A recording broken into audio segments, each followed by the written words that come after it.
Bon, eh bien nous revoilà, nous revoilou. Et vous savez où on est là? On est à Ailette, comme on vous avait dit. On est parti ce matin des Aldudes et on arrive à Ailette chez Diego. Diego Burgar, un musicien, et plus qu'un musicien, vous allez découvrir, qui... on va sonner, c'est chez lui là, je crois. Numéro 5, c'est là. C'est là le numéro 5. Alors, voyons. Voyons. On arrive là. Est-ce qu'il y a la boîte à lettres? Diego. Il y a le NA Diffusion, c'est son association, parce qu'il a créé une association pour aller très loin dans plein de domaines. Alors, je pense que c'est là.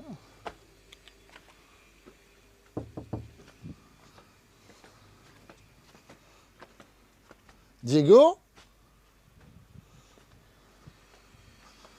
Bon. Diego n'est pas là.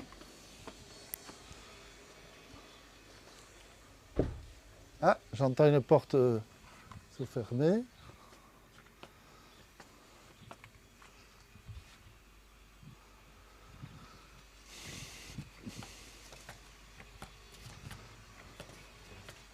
Bon, c'est les aléas du direct, comme dirait Jiquel.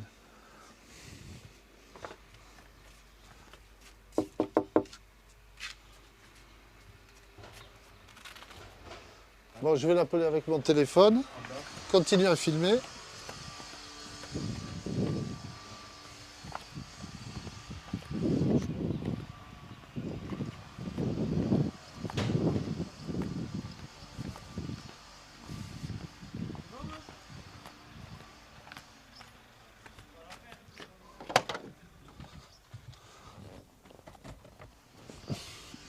Bon, je l'appelle.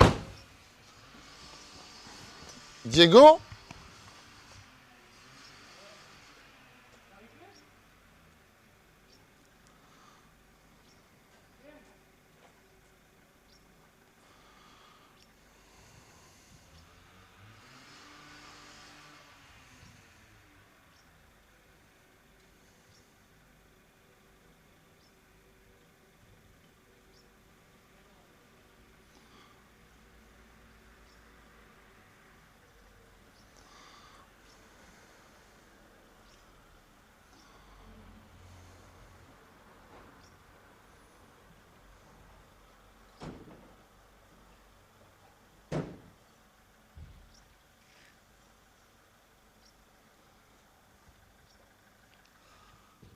Bon.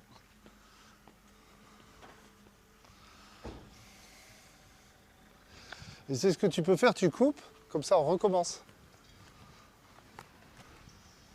Allô, allô, allô Diego? Allô Diego? Ah, Oui, c'est Franck. C'est Franck oui, et très bien, Patrick. j'arrive. Vous êtes en bas, là, je descends. On est, oui, au numéro 5. Voilà, il faut monter l'escalier, mais je descends. On monte l'escalier, on arrive. Bonjour. Vous habitez ici? Oui, Bon, c'est Radio Biarritz là qui fait un petit reportage. d'accord. Vous connaissez Diego? Ah non, Non? désolée. Parce que... Ah, il est là. Bon, bonne journée, merci. Comment il va? Bien, et vous? Eh bien, très bien. Bonjour Franck, bienvenue. Bienvenue, je t'avais déjà croisé, oui. On s'était déjà vu. Et bien alors là, tu vois, on est La bise. Allez, la bise. on est en direct, tu vois. Hein On a démarré le Merde, je suis direct. grillé déjà. alors. T'es déjà grillé? Voilà. À peine vous arrivez, je suis grillé. Allez, venez. Bon, on a laissé le camion devant, là. Oui, bah, Bon. de toute façon, c'est les fêtes des LED, donc c'est le bazar partout. Ah ouais. Voilà, ça c'est la maison de décoration.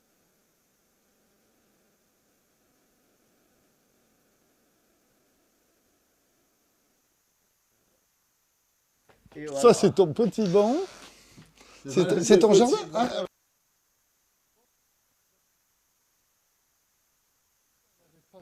on s'est mal organisé, on est parti trop tard. Oui, L'interview moi, qu'on c'est pareil. devait faire hier. Patrick, On peut rentrer, continuer comme ça te dérange bien pas? sûr, bien sûr. Alors, du coup, voilà, bon, ben, je vous fais le tour du propriétaire plus tard. Oui. C'est pas forcément les Moi, je- plus passionnants. Et c'est très modeste parce que j'attends d'avoir un garage en bas. Ça fait 1 an et demi que je l'étane parce qu'ils Ouais. doivent me le donner. Donc, pour le moment, j'ai toute la sono et tout le matos de musicien ici. Donc, ça me prend tout le salon. Ah oui. Et comme c'est que un T3, je me suis fait un. Bien. espace ici, T'as- et t'as- les enfants, ils ont des chambres. Ah oui. Parce que T'as je combien suis d'enfants? 2. Ah bien. Eh, Des jeunes ou des vieux? Ils sont ados maintenant. Ah ouais. Ma fille Alaya, elle a 13 ans. Ils Et sont tu là, gères là, tout tous seul les deux. ou t'as Je gère une tout compagne? seul. Ah oui. Ouais, je gère tout seul, parents isolés. Je Alors, la garde à plein de temps. Moi, je tiens le micro, mais j'en ai un. Est-ce que je te le laisse? Ça t'embête? Je sais Ça pas. te- Je sais pas. Bon, ben J'ai voilà. l'habitude de chanter, mais dans un micro, je vais essayer de parler pour voir. Bon, et, D'habitude, quand je parle dans un micro, je fais test 1, 2, 1, 2, 3. alors nous, on n'est pas des grands professionnels du son, mais on a la plus grande radio, comment tu dis? La plus... locale des web radios. le micro.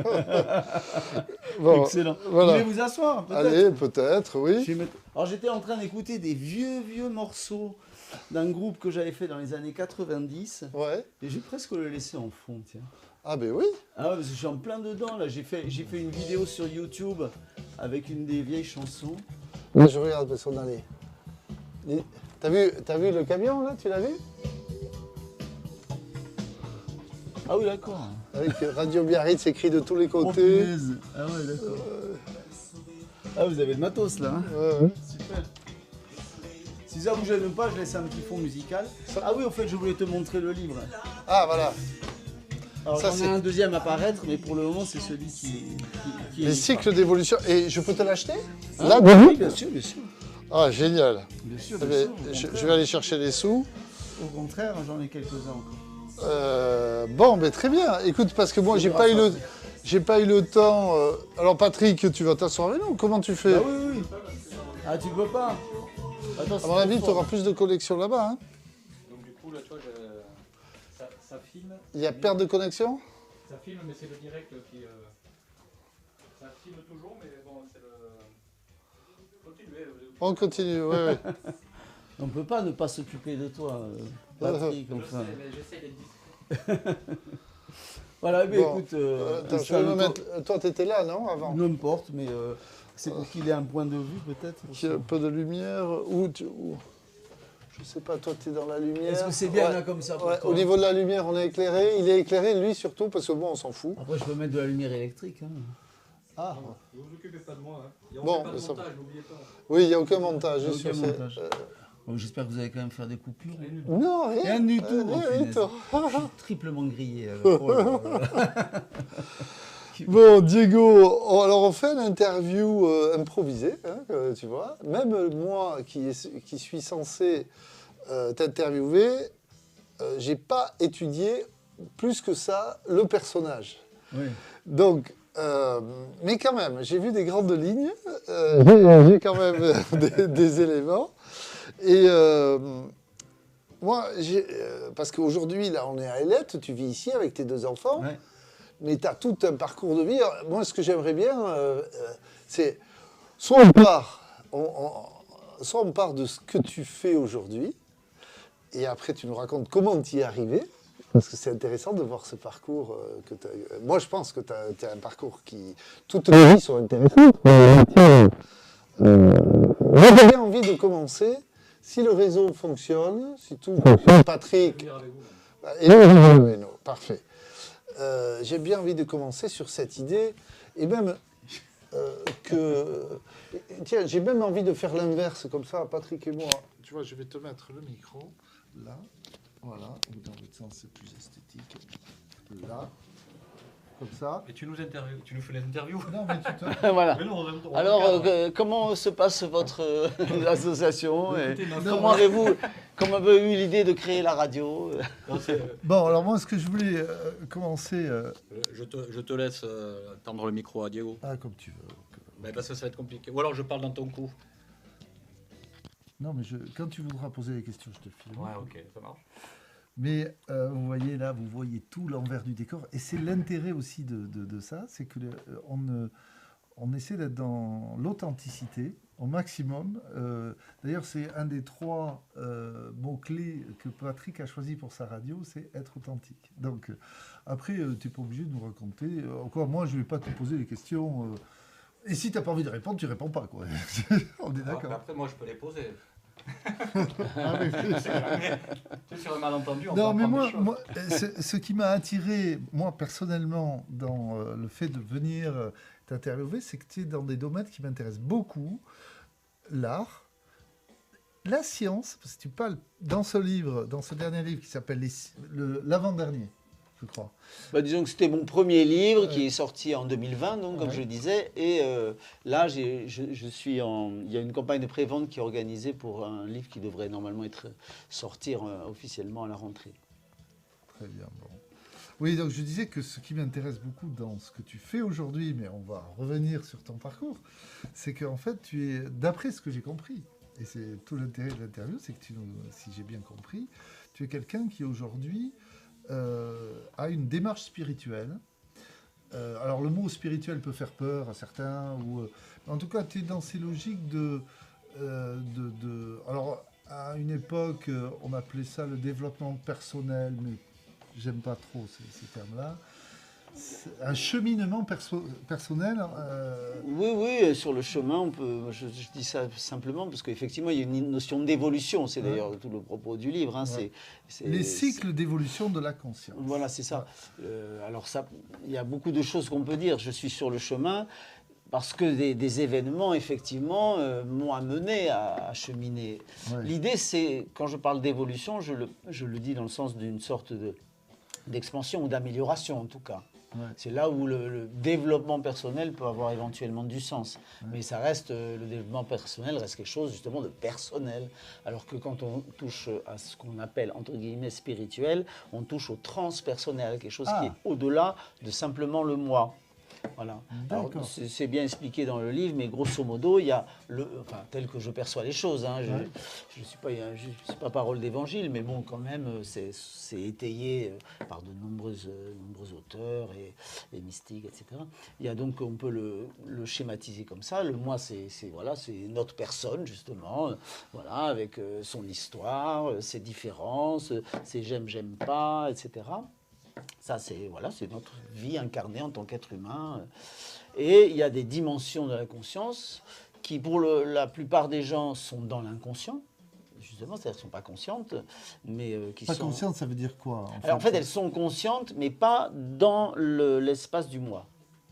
C'est-à-dire qu'en tant que moi, je n'ai pas accès à certains... Déjà, je n'ai pas accès à mon inconscient par définition, puisqu'il s'appelle inconscient. Oui. Et dans cet inconscient, qui en fait, moi je dis en rigolant dans le bouquin, en fait, l'inconscient, c'est Dieu moins le moi, quoi. D'accord. Mais dans cet inconscient, en général, quand on parle d'inconscient, on parle de la frange qui est entre les parties très, très profondes de la conscience, auxquelles le moi n'a pas toujours accès en tout cas, et il y a toute une sorte de dépotoir de ce qu'on ne veut pas vivre dans le moi, qu'on appelle le subconscient, et c'est là-dessus qu'on travaille dans le développement personnel, justement. D'accord, ok. Ah, il y a un truc qui est tombé, non? Moi,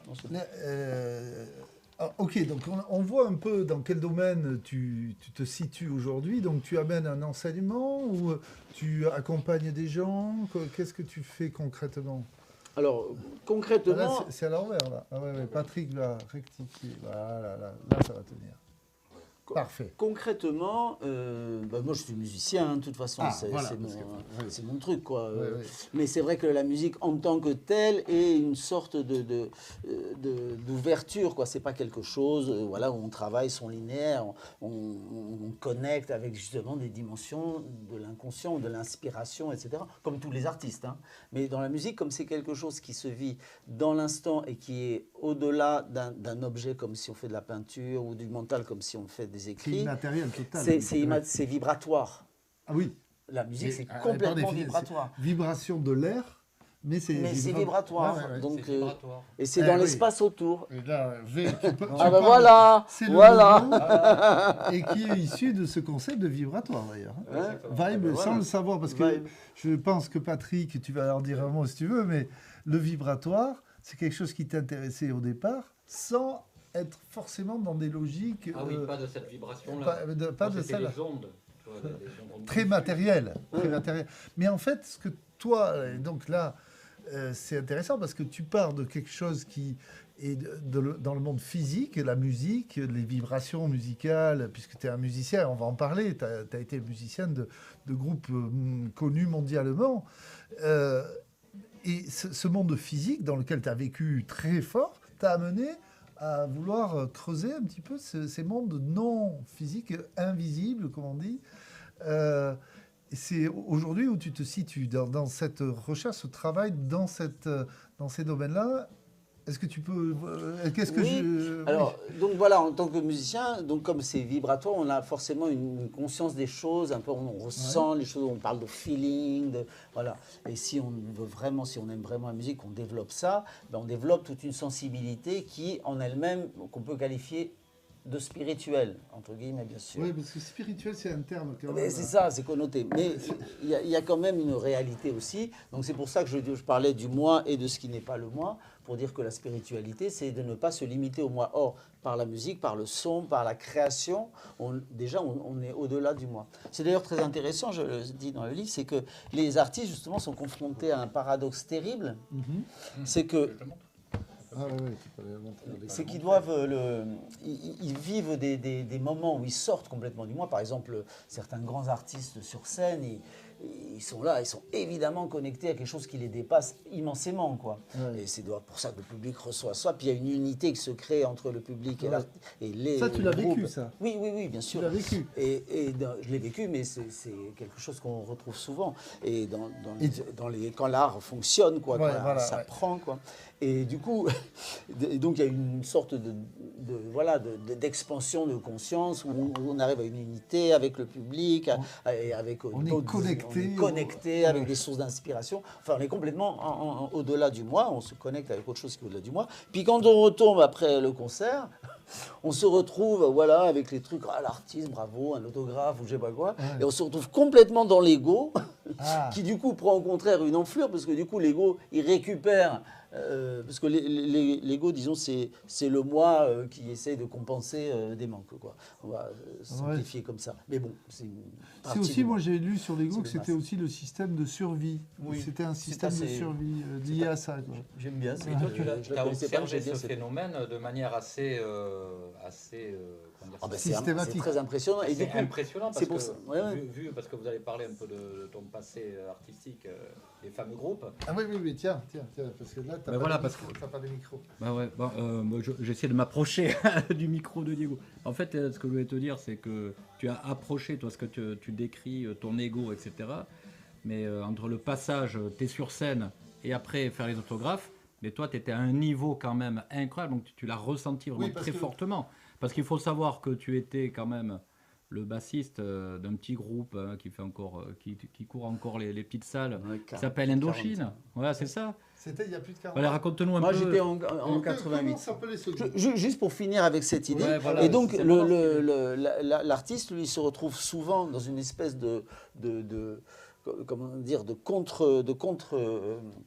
choses contradictoires comme avec cette connexion et une enflure de l'ego, quoi. Ouais. Donc c'est pour dire que c'est pour ça beaucoup d'artistes souvent passent dans la drogue ou l'alcool ou d'autres façons de se calmer, quoi, on va dire. Et oui, parce que cette drogue ou cet alcool permet quoi finalement? Elle te permet quoi parce que quand tu as vécu ça, tu parles de choses de personnel, l'alcool... oui, j'ai connu ça moi-même. Si tu n'as pas envie d'en parler, on n'en parle pas. J'ai aucun problème avec ça, c'est une autre vie, c'est une vie antérieure. Tes enfants connaissent ton histoire, j'imagine. Oui, il y a très longtemps. Ça fait 30 ans que je n'ai pas touché un pétard, enfin je veux dire ça. Je suis calme quand même. Parce que quand je fais du yoga tous les jours. Ça va. Voilà, parce que c'est vraiment c'est ce parcours, tu es en train de décrire ce grand écart finalement qu'il y a entre... Parce que quand tu prends de l'alcool, des pétards, du cannabis, quelle que soit la drogue... Tu étais une superstar internationale. Oui. Mais on va le dire, Patrick, t'inquiète. Mais on reste sur ce sujet de grand écart, quoi, de dichotomie. Voilà, dichotomie, c'est le mot cherché. Voilà, entre ce moment où tu es totalement connecté, tu es sur scène avec le public, et après tu l'es plus, mais tu as un manque terrible, j'imagine. Oui, et c'est ça qui fait Il y a un qu'on manque prend et il est remplacé par Par- justement la valorisation de l'ego. de l'ego. Voilà, Mais- t'étais formidable, etc. Tu vois. Ah oui, mais l'alcool et la drogue, quel rôle ça joue? Ça t'apaise? Ça fait quoi? C'est quoi le... Pourquoi il y a autant d'artistes qui prennent des drogues? Bah, Pourquoi c'est quasiment systématique? Quand on ouais, atteint c'est- ces niveaux-là... c'est très- c'est Mais très justement, fréquent. c'est le niveau qui est important. Donc c'est Alors important. on va dire le niveau, c'est le groupe Indochine, parce qu'on ne l'a pas cité, et Patrick veut, Mais non, veut mais qu'on c'est le pas ça, cite. c'est qu'on comprend. Sinon, c'est juste pour qu'on comprenne un peu mieux. Mais j'ai compris ce que tu voulais dire. L'exaspération. En fait, L'exaspération, oui, t'as été à un niveau. Je veux dire, c'est pas Parce que le petit groupe groupe. Indochine était mondialement faisait connu, remplissait des salles gigantesques, des stades, Eh oui. et Oui, ça a c'était été... Tu très- avais devant À l'époque, toi... c'était très important, ça l'est encore. hein. Tu as eu À l'époque, devant c'était toi délirant, 20 000 quoi. personnes Voilà. et plus. Donc c'est pas pareil que je d'être sais dans pas. le bar du Oui, café. oui. Donc quelque part, ça te gonfle ton ego, mais en amont, le fait d'être... donc ça te permet aussi de te connecter de manière folle, d'avoir ces intuitions qui arrivent. Au moment où tu es dans l'action, tu es Ouais. vraiment connecté. Ouais. C'est après, Voilà. effectivement, que là, tu redescends de ça. Et en plus, donc déjà, la redescente en elle-même, elle est brutale, quoi. Ouais. Et en plus, les compensations qu'on te propose sont des compensations artificielles, superficielles, qui nourrissent l'ego. Donc du coup, on se retrouve dans cette espèce de dichotomie, comme tu disais. Et effectivement, le fait de boire au truc apaise ça, c'est-à-dire qu'au lieu d'être déchiré entre deux domaines, eh ben, on est un pied dans l'un en prenant des drogues, parce que quelque part, on est un peu aussi en dehors de son corps, et en même temps, ça apaise, ça anesthésie, Ça anesthésie, le côté nerveux qui Donc ne sait plus où se placer. c'est compréhensible en fait qu'il y ait autant d'artistes qui ont besoin de prendre des produits, on peut le comprendre. C'est une des explications. hein. Oui, parce que bon, après, chaque Et il y a parcours... l'histoire, Mais voilà. des artistes qui vivent des situations extraordinaires, peut-être un peu plus que celles qui vont jouer dans un bar. C'est ça que je veux dire. Oui, oui, Donc, bah, donc, bien t'as sûr, pu- bien t'as sûr. pu bien sûr. exprimer vraiment Bien sûr. avec sincérité tout ça. Bien sûr, bien Tu l'as sûr. vécu fortement. Et c'est vrai J'ai l'extrême. qu'aujourd'hui, où je joue justement dans des bars et des choses comme ça, il y a malgré tout un petit peu de... T'es pas sur de- scène. Voilà, il y a quand même, voilà, on présente quelque chose, il y a quand même cette connexion, etc. Mais après, c'est super fluide, quoi. Mais je reconnais que ce qui se passe après, même un concert dans un bar, parce qu'on est quand même très généreux dans les groupes avec lesquels je joue, ou que je joue en solo, il y a un don vraiment, enfin, donc il y a cette connexion, entre guillemets. Mais c'est vrai qu'après, moi j'ai tendance à capot, quoi. Je plie, je rentre, je veux pas trop parler, je suis hypersensible. Oui, parce que tu as un tel niveau de ton ego, justement, quoi, pas l'ego là, mais ta sensibilité est montée tellement haut que après il faut que tu Voilà. t'isoles presque, c'est ça. Moi j'ai ce besoin-là. Et Alors il y a comme d'autres tu ne veux plus gens. prendre de drogue et que tu ne prends plus Voilà. de drogue. Alors d'autres musiciens, ils vont au contraire aller Ouais. boire un coup et chercher, ce qui est beaucoup mieux pour le public relation et, Ouais. et pour faire des dates ensuite. Moi, je suis très mauvais homme d'affaires, mais voilà. Ok. chacun son- Et alors donc, si je comprends bien, tu as évolué aussi dans ta musique, c'est-à-dire que tu es parti de ces groupes rock, pop et compagnie dans lesquels tu étais, et aujourd'hui tu fais une musique beaucoup plus liée avec les idées et les domaines dans lesquels avec ce livre, avec ces histoires de conscience, de spirituel. La musique que tu produis, j'ai cru voir, mais peut-être je me trompe, tu produis une musique qui est maintenant une musique qui est faite avec des inspirations indiennes, avec... je sais pas, hein, je pars à Oui, l'aventure, alors- là, ma question... Oui. Ben, en fait, je fais toujours, moi, du rock, etc. Oui. J'ai jamais lâché ça parce qu'il y a quelque chose de super là-dedans. Hein. Ouais. C'est pas parce que c'est l'image d'Épinal fait que en fait, c'est spirituel pas aussi de forcément- faire un oui. bon goût, un bon concert de rock où il y a une puissance et tout. Pour moi, c'est aussi spirituel que quand je fais des mantras. Mais quand on fait des mantras, ce sont des gens qui viennent avec cette intention-là.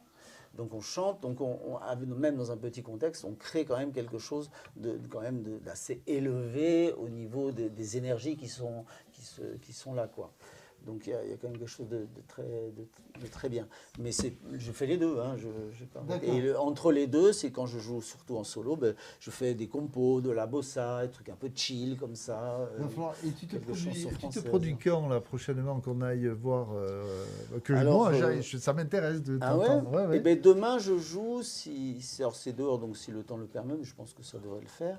On joue à Moliette, c'est un peu loin pour vous. Ah, Oliette. Ah ouais, c'est dans les Landes, c'est à 1h30 d'ici ou 2h. Je sais pas, Ouais. ouais. Mais on joue avec là, on joue avec le clavier, on joue à 4. Et, Ah, ouais, ouais.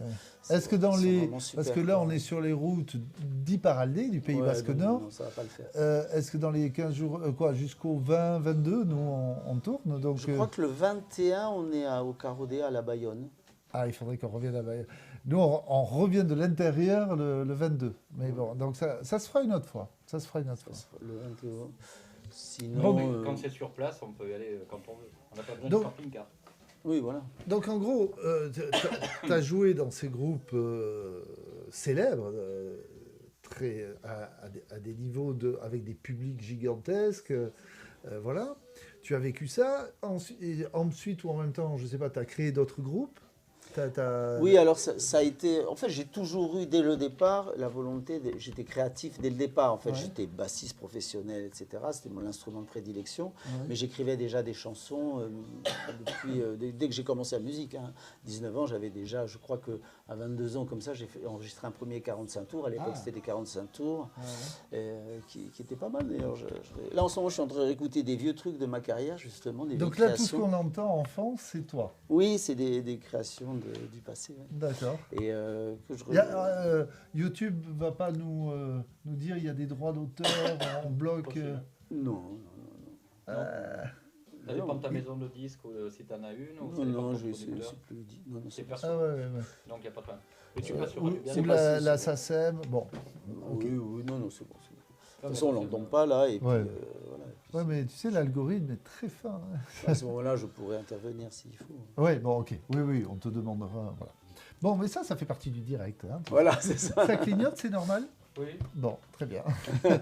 On vérifie. Donc là, on est à un moment là où j'aimerais... peut-être que toi, tu as envie peut-être de parler un peu plus de ce parcours d'artiste. Oui, voilà, c'est Ouais, ça. Donc ouais. j'étais j'écrivais beaucoup, et j'ai donc eu l'occasion. Donc je suis monté à Paris pour faire de la musique du Pays Basque, parce qu'ici, à l'époque, il y avait que le bal, quoi. Hein, Ouais. et c'était pas pour moi assez motivant. Parce que Et quel est ton lien avec le Pays Basque, justement? Ah ben j'ai grandi ici, moi. Ah, Enfin, je suis né à Paris, j'ai grandi les premières années de ma vie à Paris. Ensuite, ma famille a émigré au Brésil, et depuis l'âge de 9 ans, je vis au Pays Basque. D'accord, oui. Donc, Voilà. t'es, J'ai fait quelque part, j'étais un t'es- surfeur Ah oui, oui. à fond. Bah ouais, On moi a je suis la peut-être surfé première. ensemble, alors. Ben, peut-être bien. Enfin, là, ça fait longtemps. Hein. Mais et ça, j'étais quand même un des premiers, Ah ouais. enfin de la première génération après les tontons surfeurs. Moi, ceux qui m'ont appris à surfer, c'est Barlan, Bruno Reinhardt. Moi, j'étais Peut-être avec. mon père, parce que tu sais que mon père, il y a un tonton surfeur aussi. Ah oui. Oui, la Harag. Ah ben oui, oui. Pierre je Larrague, l'ai pas ouais. connu, mais j'en ai entendu Et parler. toujours vivant, c'est un des derniers. Il y a Joël de Ronet, Pierre Larrague, Ouais, c'est et ça. Dirk-Udoy, ils sont trois restés. Ouais, c'est ça. Ben, moi, Voilà. j'étais là, j'avais Donc, c'est eux qui- 12-13 ans, Ah, oui. et j'étais là à les Et je emmerder. me disais, parce que sur les photos, je vais regarder de nouveau les photos, parce que moi j'ai des photos où il y a des ados avec mon père et avec les tontons surfeurs, et on doit le retrouver donc sur ces photos à la Côte des Basques et par là. Alors peut-être que vous regarderez, j'ai fait il n'y a pas longtemps un petit clip sur une Ouais. des chansons justement Ouais. qui sont là, qui s'appelle Années 70, sur les années 70. D'accord. Alors c'est une chanson que j'ai enregistrée en 92 ou 13, mais par contre, avec un super groupe, avec des musiciens extra, mais par contre qui parle des années 70, et j'ai mis des photos de cette époque-là. Et D'accord. tu y es peut-être. Ah, ouais. Regarde, parce qu'il y a une photo avec Christophe Reinhardt, et tout un banc de la Côte des Basques, là, si ça se trouve, tu y es. Alors, Sur moi YouTube, j'étais voilà, sur plus ma à chaîne. Anglette. Dans les années 70, moi j'ai commencé à surfer en 72, non, 76. 76. Ah ouais, mais bon, on a dû Même se avant, croiser, même hein. avant, qu'est-ce que je dis, puisque On a mon dû père se m'a mis croiser. sur sa planche, j'avais 3 ans. Je Ouais, pense, ouais, ouais. 67. Bon, On a dû se croiser. c'est pas hein, moi sûr. le sujet. Le Ah, sujet, c'est là, intéressant quand même, parce Oui. que là aussi, il y a une expansion.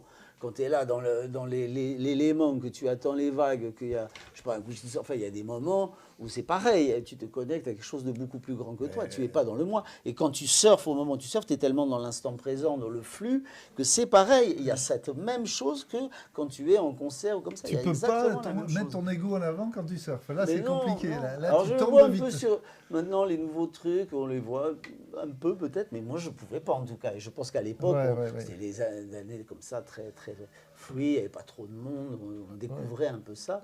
Il n'y avait pas d'ego quoi. Quand on surfait, c'était waouh quoi. Et c'est pareil, moi je retrouve ça exactement comme dans la musique. Donc D'accord, c'est tu important fais le cette surf. comparaison. Oui, mais c'est intéressant. Ah bah c'est exactement C'est- le même, c'est- oui, oui, même oui, la même aspiration en fait. que ce soit en prenant des drogues, en faisant du surf, en faisant de la musique, j'avais ça.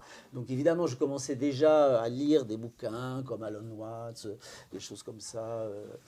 À l'époque, c'était très hippie, quoi, donc on se connectait un peu à toutes ces choses-là. Donc j'avais déjà quelques concepts. Mais c'est vrai qu'après Indochine, donc après je suis arrivé à Paris, j'ai beaucoup travaillé. J'ai travaillé avec Catherine Ringer, la future Rita Mitsuko, avec beaucoup de gens. C'était le il y avait un bassiste, c'était son bassiste. Non, oui, c'était son gars, Chichin, qui faisait tout en fait. Et elle chantait. Mais bon, j'ai même fait une résidence avec elle et tout ça. Oui, c'était rigolo. Mais bon, à Paris, c'est vrai que j'ai connu beaucoup de monde, j'ai fait plein de trucs, mais c'était en même temps vraiment dans une période très dense, très déjantée quand même. C'était vraiment rock'n'roll, quoi. Donc bon, c'est pas une hygiène de vie extraordinaire, donc j'ai un peu oublié Alan Watts. Une période rock'n'roll à Paris. En plus, juste après les années 70, au début des années 80, l'arrivée du punk. Ah oui, t'as vécu ça? Bah, moi, j'étais pas punk, hein, mais j'étais quand même dans un truc très particulier. Il y a de la dope partout, quoi. Mais partout, tu pouvais pas faire un pas. C'était très impressionnant. Et par contre, il y avait plein de concerts. Il y a eu les 80, il y a eu Mitterrand qui a fait les radios libres et tout. Donc, il y avait plein d'activités. Donc, c'était déjanté dans les sens positifs et négatifs, quoi. C'était très, très... Très, très intéressant à vivre, hein, mais il fallait quand même avoir un système nerveux solide. Donc moi j'ai vécu tout ça et ça m'a amené progressivement en travaillant pour divers studios, enfin j'ai tout un parcours de musicien professionnel jusqu'à effectivement Indochine qui a été un peu le sommet de ça. Mais avant ça j'avais travaillé. Au départ j'ai commencé avec Valérie Lagrange en fait. Je ne sais pas si ça vous dit quelque chose. Non, je ne suis pas assez branché, peut-être. On faisait quand même des salles de 5000 personnes, 2000 personnes. Tout de suite, le premier concert que j'ai fait, il y avait 2000 personnes quand même, c'était à Grenoble. D'accord. Et voilà, après, évidemment, Indochine, on est arrivé jusqu'à 100 000 avec 100 000 le racisme. Ouais. C'est un festival, hein, mais... c'est quoi, dans Indochine, avec le groupe Indochine, quelle a été l'expérience la plus incroyable C'était le Pérou. Le Pérou, raconte-nous. Le Pérou, sans hésiter. Au Machu Picchu, vous avez fait quelque chose? On a été au Machu Picchu, mais c'était différent. Tu sais, moi, je suis un rebelle, hein, j'étais pas dans le moule trop. Mais voilà, moi, je faisais partie de la tournée, du groupe, etc. J'étais pas signataire du groupe, hein, j'étais un musicien additionnel sur la tournée. Un professionnel, un mercenaire. Un peu. Et il y avait un batteur et un bassiste. Et moi, je faisais pas que la basse, je faisais aussi toute la gestion des ordinateurs, des synthés. Tout ça. Donc j'avais une grosse responsabilité sur cette tournée. Ouais, donc tu as un niveau technique élevé, quoi, j'imagine.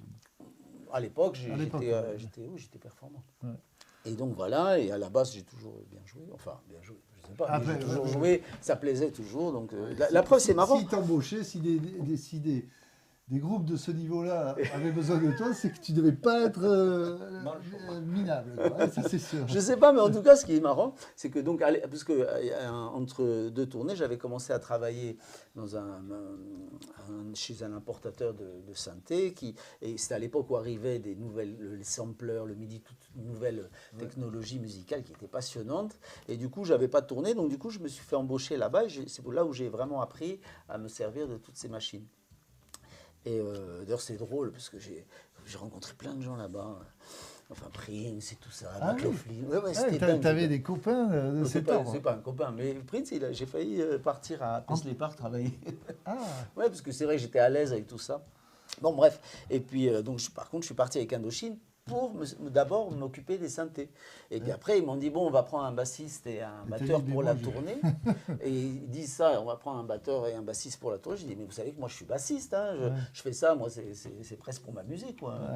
Et il me dit, ah bon, ben écoute, demain, on auditionne des bassistes, si tu veux. Voilà, alors je me mets, alors que ça fait déjà 1 mois ou 2 que je travaillais avec eux sur les synthés, je me mets dans la file avec ma basse et avec plein de bassistes comme ça, qui faisaient chacun leur audition, et j'arrive comme si je les connaissais pas. Et je fais l'audition pareil, quoi. C'est là où ils m'ont pris, en fait. Bien. Ok, et donc cette histoire au Pérou, qu'est-ce qu'il y avait de particulier? Eh bien, parce que le Pérou, je ne sais pas pourquoi, ils vendaient énormément de disques là-bas, alors que dans l'Amérique latine, pas trop, mais qu'au Pérou. Il y a eu, je sais pas, un gars de maison de disques qui a bien fait son boulot, qui était fan. Je ne sais pas ce qui s'est passé, mais au Pérou, ça a été la folie. Et au point qu'on a décidé, ils ont décidé d'organiser quelques concerts là-bas. On ne peut pas dire vraiment une tournée, mais ce qui est fou, c'est que c'est devenu une affaire politique. C'est-à-dire que 2 mois ou 3 mois avant la date prévue de notre arrivée au Pérou, il y avait l'opposition qui disait ouais, ils viennent rafler des devises, c'est une arnaque. Enfin, et il y a eu c'est monté comme ça. Ah, ouais. Et donc, du coup, on ne savait même pas si on allait pouvoir venir parce que c'était devenu une affaire d'État. Ouais, ouais.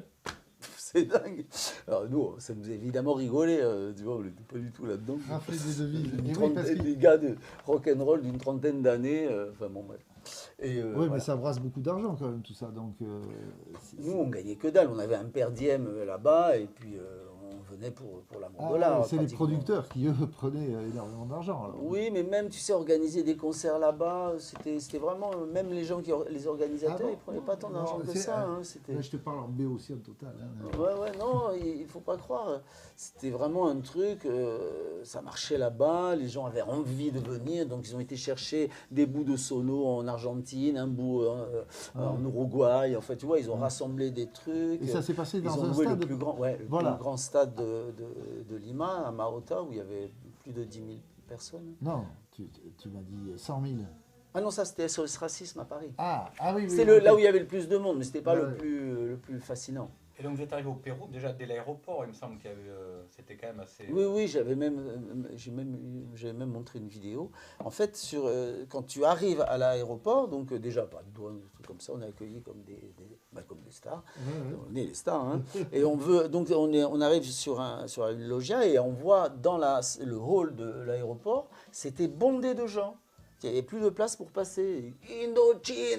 Indochina, comme ça, à fond. Je ne sais pas comment ils avaient l'info, mais comme la presse ne parlait que de nous, du fait que c'était bien, pas bien, etc., depuis des mois, donc c'était, voilà, on était arrivés, c'était presque une affaire d'État. Donc du coup, on s'est dit, mais comment on va faire pour traverser ça? On ne peut pas. Alors du coup, c'est les militaires qui sont venus, qui ont fait un cordon, comme ça, pour traverser le hall. Ah oui. Et les gens étaient tellement déchaînés qu'on courait comme ça dans le cordon formé par les militaires. Et moi, je me rappelle, j'étais dans les derniers, et j'étais le dernier. Et les militaires n'ont pas réussi à soutenir le truc. Donc sur Donc, les la derniers, foule ils ont t'a- commencé à m'agriper. J'ai couru comme un malade et j'ai sauté, mais vraiment, je ne prisonne pas. Hein. Ouais. La tête la première dans la limousine qui nous attendait comme ça. Wouah, Pour pas te faire arracher par la foule. C'est incroyable. c'est incroyable. Et alors, je te jure, Et c'est t'as vrai. flippé Hein. un peu du coup. Mais sais plus, qu'est-ce qu'ils pouvaient faire les gens? Ils pouvaient Oui, de toute façon, ils n'étaient pas te méchants. foutre à poil. Non mais toi, qu'est-ce qui se passe dans ta tête à ce moment-là quand t'as Oh, les tu réfléchis gens, pas, tu cours. oui, parce oui, qu'il y a oui, la- oui, sur oui, toi oui. qui veulent t'arracher la chemise. Non, mais ça Tu pas- cours et tu ça peut- réfléchis ça pas. peut faire peur, oui, peut faire peur. ouais, ça peut faire peur. Ouais, enfin bon, moi ça, j'étais halluciné, quoi. Je me dis, c'est quoi ce monde? Ouais. C'est quoi ce délire? Donc, tu te J'avais pas respectes peur, c'est vrai. Et du coup, je plonge dans la truc qui démarre en trombe. Et là, on se retrouve avec 2 vieilles limousines, genre des années 50, avec des cuirs rouges, des chromes, tu vois, Ah ouais. noirs, mais le Les film, Star quoi. System, Le film, ouais. quoi, mais à l'ancienne, tu vois. Ouais. Et avec une bagnole de flic devant, une bagnole de flic derrière, avec le flic qui passait la poitrine par-dessus la fenêtre et qui, avec un porte-voix, disait « Garez-vous, todos los vehículos a derecha, ouais. dejan pasar, C'est un etc. » souvenir. Comme des ministres, Et t'as quoi. des Et images nous, on était de là avec ça nos Ray-Ban et nos Santiago, tu vois, et au perfecto. Ah non, mais c'était du délire, quoi. Si jamais Patrick. Non, mais tu vas pas faire. Parce que c'est quand même passionnant. Si tu as des images, peut-être. Bon, on verra. mais- Je dois avoir quelques trucs, ouais, puisque j'ai réussi à poster quelque chose sur Facebook un jour. Je ne Bon, sais pas si j'avais ça nous- partagé. ça- La limousine, mais après t'es arrivé Non, mais Patrick. entre l'hôtel et le... Non, parce qu'il s'est passé des choses incroyables Oui, mais. au concert. Oui, après, bah, Enfin, ça, on non. peut tout imaginer. oui, mais j'aimerais bien qu'il raconte Ah, encore. bon, un peu. bon. Oui, Voilà. on va- Patrick est non, mais curieux. après, Ben oui. bon, après, on a fait 2 concerts à Mao. Après, on est arrivé à l'hôtel. Bon, c'était assez impressionnant. C'était assez rigolo parce qu'il y avait plein d'anecdotes, mais j'ai pas tout raconté parce que on en a pour 2 heures. C'est Il y a eu des accidents, faut le dire, pendant ce concert. le premier. Non, c'est-à-dire que le premier concert, et comme ils savaient pas du tout si ça allait pas virer en émeute, ils avaient mis effectivement des militaires devant, mais en fait, il n'y a pas eu d'accident. Donc, on a le groupe, Nicolas, enfin, ils ont demandé, et moi avec, hein, qu'il n'y ait plus ça et tout ça. Donc, ça s'est plutôt bien passé. C'est Le ça. seul accident vraiment qu'il y ait eu, c'est qu'à le dernier concert, parce qu'on a rajouté des concerts, parce qu'il y avait beaucoup de demandes, et le dernier concert, en fait, il y avait des fans qui étaient à la sortie du parking, qui voulaient nous voir sortir, mais qui, pareil, comme dans l'aéroport, étaient complètement déchaînés. Et donc, du coup, on ne pouvait pas sortir du parking qui était en sous-sol. Donc on n'arrivait pas à sortir. Et du coup, on arrêtait en retard et tout. Le concert devait commencer. On ne savait pas comment faire. C'était assez stressant parce que tu es coincé dans le sous-sol du parking. Il y avait 200 personnes dehors qui nous empêchaient de passer. Et en fait, c'est un mec du service d'ordre qui a appelé les pompiers. Et ils ont dégagé à la lance incendie la sortie du truc. À un moment, je suis sûr. Et nous, on est sortis. C'est pas au lance-flamme, c'est le lance-incendie. Hein, non, c'est mignon, mais il fallait quand même faire une solution. C'est brutal, mais parce que c'était un régime militaire. Encore au Pérou, parce que ça a changé après. Non, à l'époque, justement, c'était je crois que c'était Allende. C'était assez soft à l'époque. C'était entre deux. Mais d'ailleurs, ce qui était intéressant, c'est qu'au sorti, quand on est reparti, moi, j'ai pas voulu repartir avec le groupe, parce que j'avais des amis là-bas, je m'étais fait une copine sur place, enfin bref. Donc j'ai voulu profiter un peu du truc, mais pas dans... T'es resté vivre au Pérou? Pas vivre, je suis resté une semaine, 10 jours en plus. Mais je voulais vivre le Pérou, pas dans le truc de star, tu vois, tu es tout le temps pisté partout. Et ça a marché? T'as pu le vivre ça? Oui, je l'ai très bien vécu, c'était très intéressant. Mais beaucoup de gens me disaient, attention, il y a le pape qui va venir dans 10 jours, il faut absolument que tu prennes ton billet retour avant que lui il parte. Parce que ce qui est sûr, c'est que le pape va venir et va y avoir un coup d'État le lendemain de son départ. Tout le monde disait ça et je voyais les gens aller dans le supermarché, faire des réserves de PQ, de sucre, etc. Et tout le monde était au courant. Hein. Tout le monde. C'est très bizarre. Moi, je disais, mais comment ils savent ça? J'étais avec des copains, il y a une fiancée d'un militaire. Elle n'avait pas de nouvelles, elle était très inquiète et son militaire l'appelle en lui disant, oui, je suis en Suisse. J'étais déposé lors des caisses de l'État dans un compte en numéro, mais surtout, le dis pas. Nous, on était en train de faire la fête, elle me raconte ça. J'étais, ah bon? Alors, est-ce que c'est vrai? Je ne disais pas, moi, en Suisse. Mais bon, là, enfin, c'était vraiment très, très fascinant. Et effectivement, donc c'était un régime assez cool, quoi. Une classe moyenne qui se créait, ça, une certaine prospérité, ça marchait relativement bien. Et finalement, on a... Il y a eu le coup d'État ou pas? Oui. J'ai croisé le pape dans l'aéroport, j'ai pris le dernier moment, quoi. Donc je partais quand lui, il arrivait. Ah, il t'a dit... Il m'a dit, ouais, salut, je peux avoir un autographe? On s'est échangé nos autographes. C'est qui le mec en blanc à côté de Diego? C'est qui le mec en blanc?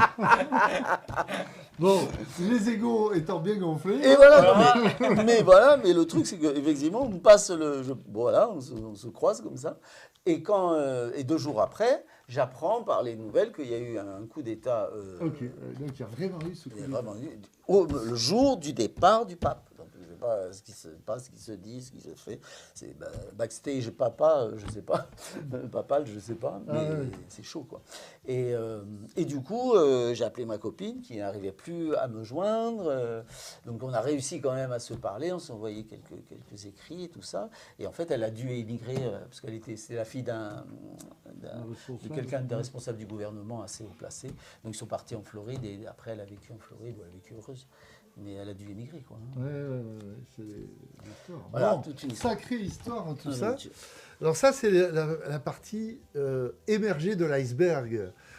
Diego Burghardt, mais c'est parce que moi j'ai vraiment l'impression d'avoir affaire à un iceberg. C'est-à-dire que là, ce que tu nous as décrit, c'est la partie visible qu'on a connue ou que certains ont connue de toi, ou cette partie très spectacle, quoi.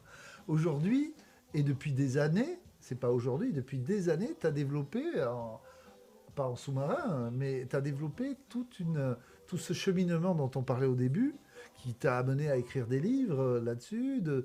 Tu as atteint une sorte de maturité aujourd'hui dans ce domaine-là. Tu as créé une association là, qui s'appelle... NAD Diffusion. N-A-A-D... Plus loin Diffusion. Diffusion. N-A-A, et qui veut dire NAD? Le NAD, c'est le son primordial. C'est le son avant le son. Ok. Le son primordial. On pourrait en parler, mais bon. Pourquoi? Oui, mais ça m'intéresse. C'est quoi ça, le son primordial? Le son avant le son? C'est le nom non, manifeste. On revient à quelque chose de très... Oui, voilà, là, on peut en parler, mais ce sont des concepts assez profonds. C'est ce qui est la conscience non manifestée, c'est l'impulsion de la conscience non manifestée vers la manifestation. peut le dire. Ça, c'est dans l'hindouisme ou dans quel... Oui, dans toutes les traditions. Hein, Dans toutes les traditions, on retrouve... Tu verras, là, je fais Bon, je vais le lire, je vais te parallèles, l'acheter, enfin, je vais le lire. Voilà, il y a le soufisme, tout ça, ils disent un peu les mêmes choses, quoi. D'accord. Enfin, voilà, bon, le nad, en tout cas, c'est un mot sanskrit. Ça vient de l'hindouisme, Ouais. directement. Mais Ok. c'est un concept qu'on peut retrouver dans d'autres traditions. Sûrement, sûrement. Et là, bon, ça me démange de te poser cette question, c'est un peu embêtant, mais tu viens de te frotter le nez, et ton nez, on le voit tous, il est coupé, je ne sais pas ce qu'il est, tu as eu un problème avec ce nez. Moi, ça t'embête d'en parler ou pas? Ou Non, c'est pas quelque du tout, chose c'est arrivé en 2017. Non, mais si, je veux pas, parce que c'est des choses qui ont Non, non, trait à non, ton je me suis aspect. habitué Ouais, maintenant, ouais, j'imagine. Mais c'est quand même quelque chose que tout le monde doit se poser comme Ah, question. pour le mois, c'est un drôle de truc. Hein, Ouais, c'est ouais, un drôle ben de voilà, passage. ouais, ouais.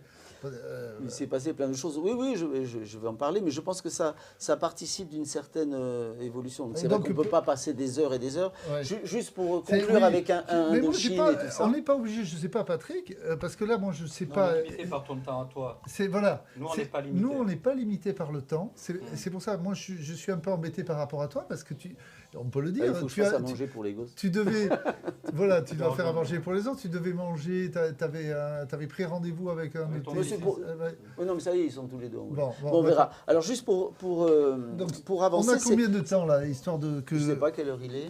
Alors, on a quelques minutes encore. Ah oui, oui, oui. On Je- peut avoir un quart d'heure encore. Oui, oui, oui, on va prendre un quart d'heure. Juste Oh, voilà. pour faire condenser, on va... Donc après, ce qui s'est passé après le Pérou, c'est que c'était une sorte d'initiation en fait pour tout le monde, parce que toutes les vies de tous les gens qui étaient là-bas ont explosé en live, en tout cas celle du groupe. Stéphane est mort, le guitariste, enfin bref, il y a eu, et la mienne aussi. Tout d'un coup, je suis rentré, je vivais avec une personne, même si j'avais une copine, mais bon,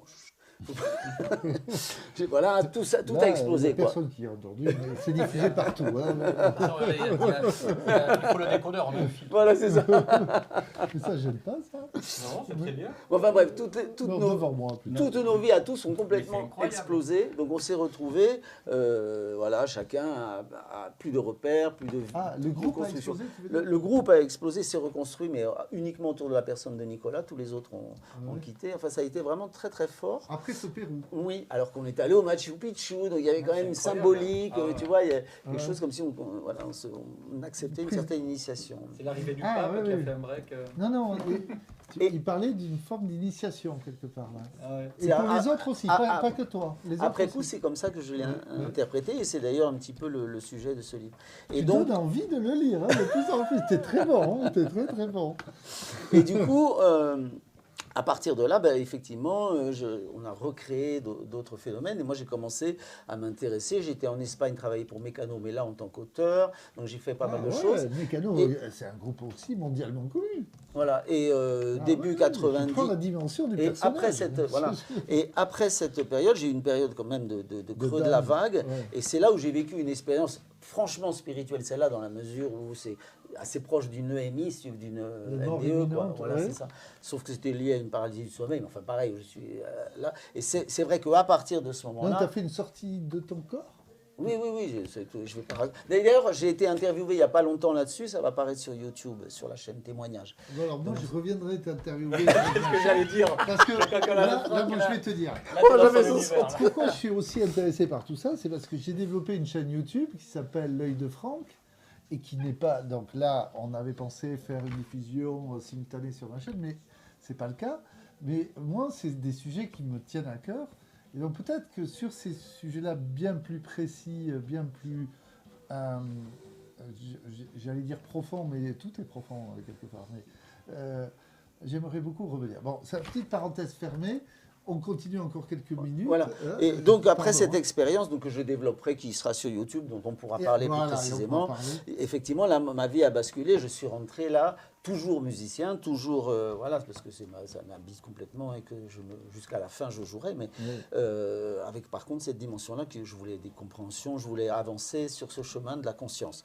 Et donc, voilà, il y a eu tout un processus. En 95, j'ai rencontré l'école du Tantra, j'ai fait les formations, etc. Je me suis beaucoup investi, j'ai transmis En France cet ou enseignement. à d'autres t'as voyagé Ah non, pour c'était ça en France. En Mais tu l'as France, cherché, là, cette école de tantra J'ai cherché un enseignement, je sentais Voilà. que tout seul, je tournais un peu en rond. fond. Donc à un moment, je me suis dit, il faut que je connecte avec un maître ou un dharma ou quelque Tu en chose. avais déjà entendu parler, ces notions, hein? C'est arrivé un peu comme toujours, ce genre de choses, ça arrive par hasard ou par Un magie. hasard qui n'est pas Pas un hasard. ouais. Et, Une synchronicité, on dit aujourd'hui. voilà, c'est ça. Enfin voilà, j'étais en recherche de ça et quand l'information est arrivée, j'ai su évidemment que c'était ça. Et dès le premier stage, il y a eu beaucoup de choses que je pourrais raconter. Que tu me raconteras à moi. Voilà. Par exemple, le premier stage que j'ai fait à l'école de Tantra, ce qu'on peut dire, c'est que parce qu'à l'époque, j'étais pas dans les drogues dures, etc. Mais j'étais quand même sous médicaments à cause d'un sevrage qui prolongeait, quoi. Et D'accord. tout s'est arrêté d'un coup à partir en 95 quand j'ai commencé cet enseignement. Et Ça donc, t'a permis. il y a eu un virage à 180 degrés où j'ai compris qu'en fait ce que je cherchais à droite, à gauche en prenant des trucs et des machins, c'était en fait à l'intérieur de moi et que c'était par certains types d'exercices, de yoga, de méditation. Mais il t'a je pouvais fallu le cette contacter. discipline du tantra. Ouais. Cette, Et voilà. Et après, ça a été tout un processus. Donc, j'ai commencé à enseigner, à animer des stages, à faire de l'accompagnement thérapeutique. Enfin, donc ça, de depuis thérapie 95. holistique. Ouais. Alors, 95, j'ai fait la formation. En 2000, en 99, j'ai commencé à donner des cours de Kundalini Yoga. Et en 5 ou 6 ans après, j'ai commencé à faire des séances de thérapie. Et en 2011, j'ai animé mon premier stage en résidentiel, en immersion. Et en 2017, donc j'étais très investi là-dedans, etc. Effectivement, ça a été très compliqué, les relations avec la mère des enfants. Enfin voilà, j'ai vécu une période de stress très très intense pendant 3 ans, à partir de 2013 à 2000. Bon, on s'est séparés en 2015, disons 2016 à peu près. Où les choses se sont un peu apaisées, mais du coup, quelque chose a lâché à l'intérieur de moi et une maladie est apparue, donc un carcinome très très. Enfin, non, justement, pas très agressif. Ouais. Au départ, bon voilà, on s'est dit il faut l'enlever. Bon. Et puis quand même, il s'est passé qu'un des examens que j'ai fait montrait que quand même c'était devenu malin, quoi. Donc il fallait vraiment tout nettoyer. Ouais, donc, Et le chirurgien, je l'appelle en lui disant voilà, cet examen dit ça, donc il faut changer ce que vous m'aviez dit. Lui voulait faire un truc assez soft. Et je lui ai dit il faut aller jusqu'au- enlever la bête. ouais. Et en fait, il me répond jamais.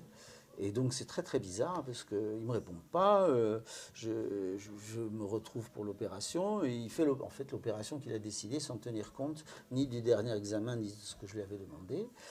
Et le résultat, c'est que du coup le truc a flambé et est devenu hyper agressif. Oh, putain. Donc il a dû refaire une deuxième opération en urgence et c'est là où il m'a un petit peu amoché. On va dire. Amoché, ouais. Ouais, ça aurait été bien fait dès le départ, il y aurait eu moins de... Bah, il y avait de très bonnes chances que ça on en reste là, quoi. Et après, à partir de là, donc c'était revenu. Donc j'étais amoché, Ouais. j'avais le truc qui était devenu très agressif, donc c'était une grosse épreuve. Une épreuve, quelque part, quelque chose dans ton parcours. Une initiation. Voilà, c'est ce que je voulais te dire. C'est exactement ça. Alors là, je pourrais en parler, j'ai plein de choses à raconter là-dessus. Et tu en parles là de ça Oui, il y a Ouais. des éléments de ça, Ouais. oui, bien sûr. Ce qui s'est passé, donc, c'est que donc, il a fallu... Une initiation, tu disais. Donc. Ce qui est intéressant, c'est que j'ai pu me sortir de ce mauvais pas grâce à la médecine intégrative et pas à la médecine conventionnelle. Il y a juste une petite étape. Tu as un peu sauté l'étape. Je voulais savoir pourquoi tu n'as pas fait reconstruire ton nez. Ça, c'est un... Parce que après tout ce que j'avais vécu, volontaire. les trucs... Ah non, mais, C'est un choix. non, mais un chirurgien qui vient s'approcher de mon visage, il se prend un coup de latte. Donc c'est pas possible. Ouais. C'est réactif. Je peux pas je veux plus qu'on me touche. Donc effectivement, il y a des reconstructions possibles, mais ça aurait duré 2-3 ans. Il y avait 4 opérations avec anesthésie générale pour te prendre un bout là, reconstruire là. Il fallait te mettre des trucs dans le nez pendant 2. Donc je pouvais plus m'occuper des enfants. Les concerts, ça aurait été beaucoup. Enfin, tu vois, j'aurais dû arrêter mes activités pratiquement. Alors que là, grâce à la médecine intégrative, à part que je suis amoché, que j'ai des problèmes mécaniques, sinon je me sens Explique un peu, nickel, quoi. explique un peu, parce que tout le monde ne sait pas. Moi, je crois savoir ce que c'est, je crois, la médecine intégrative, mais c'est quand même un concept. Qu'est-ce que c'est la médecine intégrative Ouais, pour toi? C'est simplement une médecine qui reste ouverte à ce qui est utile, qui n'est pas formatée par des grands labos qui eux-mêmes, on le sait maintenant, financent les facs de médecine.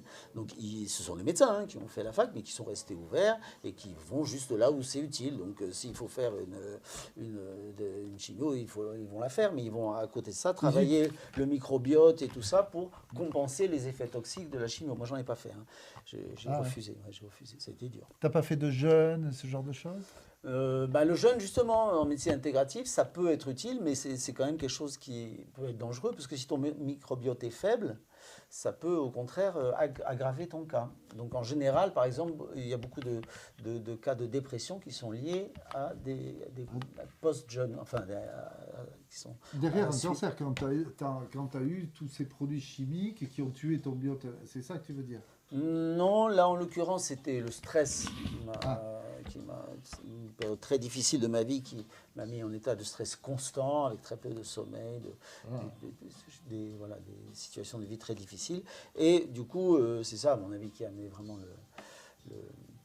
la maladie. Mais la médecine intégrative, voilà, on recadre. Donc il y a une sorte d'homéopathie moléculaire, c'est-à-dire chaque molécule du système immunitaire est recalée, le microbiote est travaillé vraiment en détail, il y a tout un... Voilà. Avec l'alimentation qui est bien gérée. Voilà. Mais par contre, moi, mon médecin, il m'a dit, voilà, ta tumeur est hyper agressive, tu es obligé de passer par le conventionnel. Mais comme j'avais aucune nouvelle de chirurgien ni de personne, ça faisait 3 mois que j'attendais, du coup, j'étais frappé à la porte d'un centre d'oncologie à Bayonne pour leur dire voilà, il faut faire quelque chose. Et ils ont voulu me faire la totale, ils étaient effrayés, mais j'ai dit non, moi je veux juste des rayons. Et ils m'ont fait des rayons et ça a tout arrêté. Ça a arrêté la tumeur et après on a réparé tous les effets des rayons et l'origine du cancer. Mais ça c'était déjà bien avancé, hein. J'avais déjà beaucoup travaillé, ça faisait 3 mois que je prenais tout un protocole très très scientifique, très précis.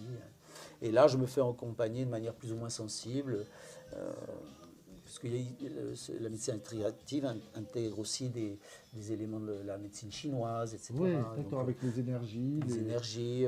Par exemple, celui qui m'accompagne, il est auriculothérapeute. Donc, pour affiner les dosages, voir si toutes ces médecines-là ne sont pas reconnues par notre médecine officielle en France. Mais non, ces trucs, rien n'est remboursé.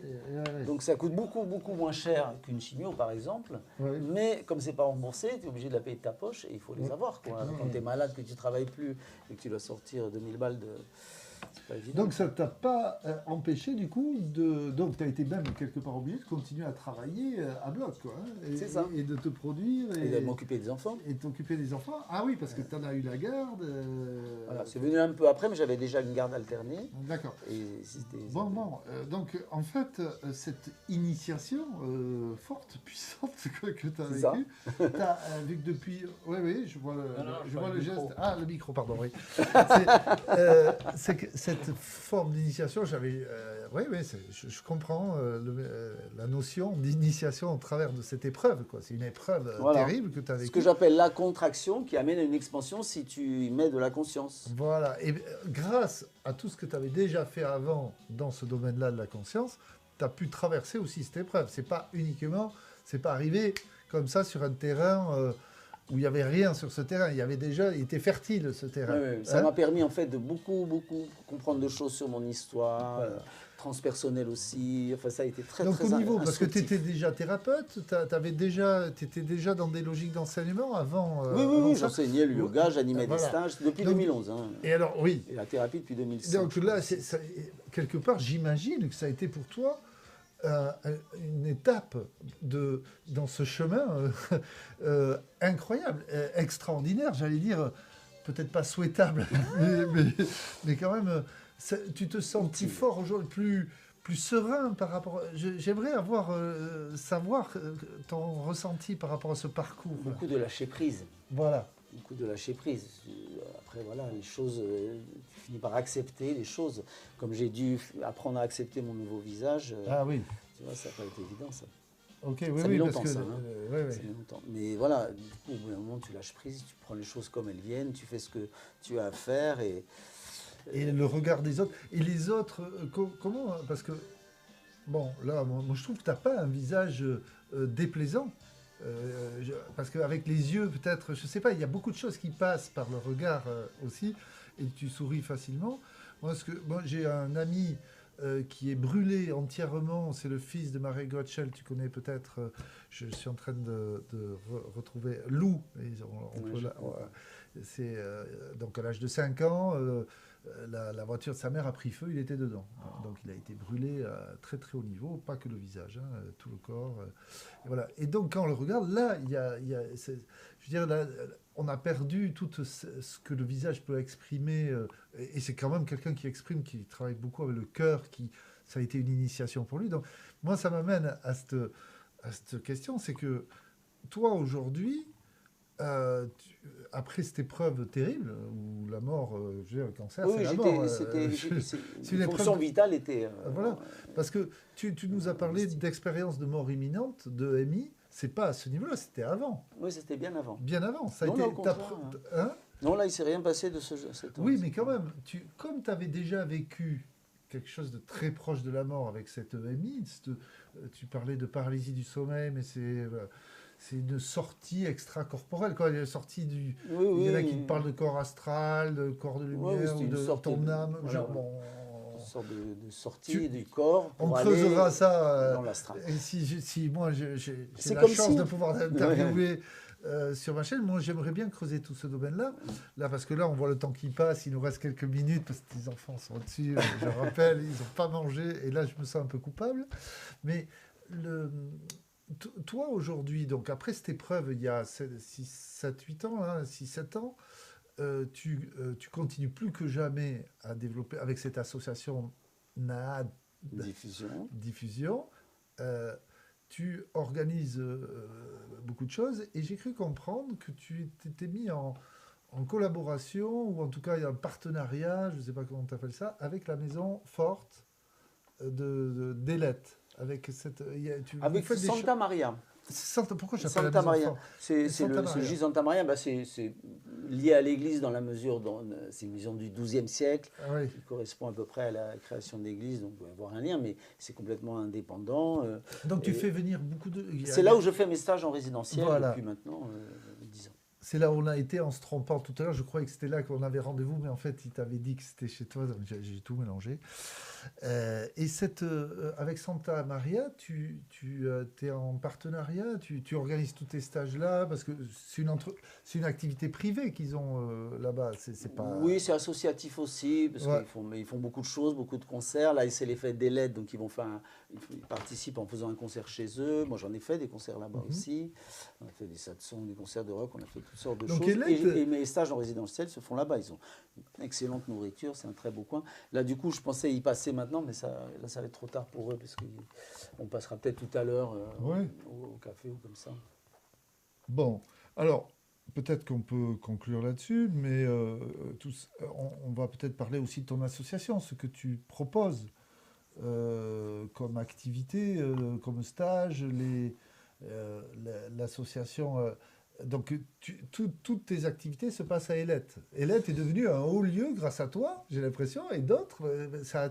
Vu qu'il n'y a pas que toi qui est dans ce domaine-là, ici à Ailette, où il y a des choses qui se passent. Ailette attire un peu du monde. Beaucoup d'endroits au Pays Basque, si tu vas à Ouais. Saint-Esteban, il y a des trucs. On va y aller d'ailleurs, à la Maison des Fous. Oui, à la Maison des Fous et tout. Ouais, c'est ouais, énorme. ouais. J'ai fait des stages aussi là-bas. Ah, ouais. Mais bon, à Ailette, parce que j'ai un lien particulier, d'abord parce que j'y habite, mais aussi parce que Jane, qui maintenant est un peu en train de transmettre le bébé à sa fille, était une amie avec son mari Tony qui est décédé. Enfin, on était très, très proches, donc voilà. Mais je continue d'animer tous mes stages là-bas et c'est un endroit idéal pour ça, quoi. Bon. Et puis ils font plein de trucs super. Donc là, ça va un petit peu plus dans le côté créatif et sud-américain, puisque le compagnon de Mélissa, la fille de Jane, voilà. Donc mais on verra tout ça. Ça, on va en parler. Je vous Tout à amènerai. l'heure. Ok, on Là, ira. là, ça m'étonne. Je vais les appeler, on va voir. Mais c'est juste pour dire ça, donc les stages continuent là-bas. Mais en fait, moi, je donne des cours à Biarritz. Ah Je oui. continue mes activités sur Biarritz. En fait, c'est là où j'ai commencé. Enfin, j'ai commencé sur la côte, quoi. Ouais. Et là, donc, dans un endroit qui est très, très intéressant aussi, que vous pourrez peut-être regarder, qui est l'espace Léna, un espace interassociatif. Alors, il est géré où par cet espace C'est au rond-point de l'Europe. Au rond-point de la... Ah, je Oui, connais. je connais celui qui Avec l'anime. Biarritz, ouais. La maison. Oui, Voilà. ils font pas mal de Olivier- choses. ouais. Olivier, c'est un ami. Olivier et- Larègle. Voilà, Ouais, ouais, ouais. c'est un mec super. Et- Oh, il Il faudrait est venu que... me dire bonjour à Radio Biarritz. Oui, ça Il m'étonne pas. m'invite tout le temps, il faut que j'y aille. Ouais, non, Et mais moi aussi, vraiment, il faut est que très j'aille sympa. la... Et je faire donne son des cours interview. là-bas. Ah bon, Je mais donne des on- cours ça là-bas, va donc il y a 3 cours par semaine que je donne là-bas. Un cours que je donne à Ailette quand même, parce que c'est voilà, j'y habite. Et puis sinon, c'est surtout les stages que j'anime. Alors là, j'ai arrêté d'amener, j'animais des stages dans le centre de formation. Ça, j'ai un peu levé le pied, parce que bon, j'ai commencé à avoir un peu d'âge, et puis les enfants et tout C'est ça. des stages liés à la musique. Non, là, c'est ça, c'est le Kundalini Yoga ou la thérapie holistique ou des choses comme ça. C'est ça, super puissant. Mais ce que je fais ici, c'est pareil, mais au lieu d'être une semaine, c'est 3 jours ou 4 jours. Bon, avant de conclure, on va rappeler donc, que tu es aussi auteur, que tu écris des livres, tu es compositeur, auteur de chansons chansons. aussi, et comme on dit, écrivain, tu et écris. auteur. C'est ton combienième livre, tu en as Ah, d'autres? ça, c'est le premier. Il y a Ça, le c'est le- deuxième qui s'appelle Le Livre du Fou originel qui va paraître là très prochainement. Ouais. Qui est en, On peut le en trouver prévente. sur Amazon, partout, dans les bons libraires. Celui-là, on le trouve partout. L'autre, là pour le moment, il est juste en campagne de prévente sur un site, sur le site de l'éditeur, mais je peux pourrais Ouais. vous transmettre le lien. Quel est le nom de l'éditeur? C'est l'édition Maya. Maya. Voilà. Et ça, c'est les éditions Acarias, l'originel. D'accord. Donc, ça, c'est le livre que j'ai écrit justement après 2017. Ah, après cette épreuve. Donc, il m'intéresse beaucoup. Il m'intéresse beaucoup. Je vais te l'acheter. Ok, Parce que- super. Pour plein de raisons, j'achète les livres, j'attends pas qu'on me les donne, parce que je suis pas dans les milieux des médias, tout ça, en général on attend qu'on les donne, mais bon. On conclut comment, Patrick? Comment on conclut cette super interview? Tiens, je te laisse conclure peut-être. Je te refile- Merci, merci Franck. Écoute, nous à Radio Biarritz, on adore Diego qui nous soutient depuis le premier jour, depuis notre premier anniversaire, rappelle-toi. Voilà. Est-ce que Avec tu des- peux nous faire, peut-être j'ai cette idée, nous faire quelque chose avec ta voix, ce que tu veux, qui est en lien avec tout ce dont tu as parlé. Tu le fais parfois, peut-être, je sais pas, je sais, peut-être, pas de guitare. Est-ce que tu utilises ta voix pure pour faire vibrer ou je m'avance trop ou Quand non, on fait des mantras, ça arrive souvent. Ah ben, tu peux nous faire un petit mantra? Pour conclure un petit mantra, oui, tout simplement. Je finis ma phrase. Oui, pardon, mais j'ai eu cette idée, je t'ai coupé, tu me connais. Voilà. Bon, non, je voulais dire que nous, on adorait Diego à Radio Biarritz. Et je vous adore aussi. Ouais, mais je sais, voilà. Et t'es le bienvenu. Moi, j'adorais qu'on essaie de faire une page dans mon Juke Basque avec des titres que tu choisiras ou un album entier, on verra. Ça serait génial, tu vois, qu'on puisse l'écouter, le réécouter dans le Juke Basque Radio Biarritz. Et puis après, welcome. Et après, de toute façon, tu vas voir, si Franck vient te voir avec son œil de Franck, là, et puis son projet, là, il va te creuser sur des domaines pointus. On ne va pas parler de filmillement, de Voilà. tous ces domaines-là qui, moi, me passionnent. Voilà. Bon, Merci très bien. beaucoup, en tout cas, de nous avoir Merci. accueillis. Ben, merci à vous. Et on va Voilà. conclure par un Et on va petit voilà, mantra. tu nous fais une petite vocalise. Petite vocalise. Alors, il pour nous faut faire peut-être planer. dire en 2 mots ce qu'est un mantra, pourquoi Voilà. un mantra. Ben, Tiens, c'est- je vais te laisser le micro, par contre. Oui. le mantra, en fait, c'est, Tu laisseras le micro. ce sont des sons où le signifiant et le signifié sont en accord. C'est-à-dire que, par exemple, si je fais le mantra Ong, qui dit, qui est une traduction qui est traduit par énergie créatrice. C'est justement, je disais tout à l'heure, le NAD, c'est le manifesté qui se manifeste. Et ben, le moment de la manifestation, c'est le Ong. Voilà, Ok. je dis ça comme ça. Et si je fais vibrer ce son, Ong, eh bien, j'invite, je me mets en connexion avec cette énergie créatrice. D'accord. C'est pour ça que dans C'est un le... lien, tu crées un lien. Voilà. Et alors, par exemple, le mantra Satnam, Sat, c'est l'essence, c'est ce que je suis vraiment, c'est la vérité, c'est l'être réel. Et Nam, c'est son expression. Donc, on revient un petit peu toujours à ces idées-là, de quelque chose d'immanent qui rentre dans la manifestation. Et c'est pour ça qu'on utilise aussi souvent le mantra Satnam. Et ça, on le fait souvent 3 fois. Je peux le faire 3 fois si vous voulez. Allez. Satnam.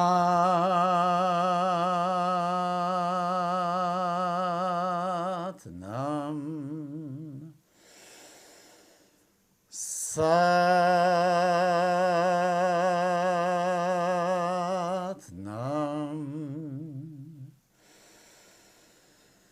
Satnam.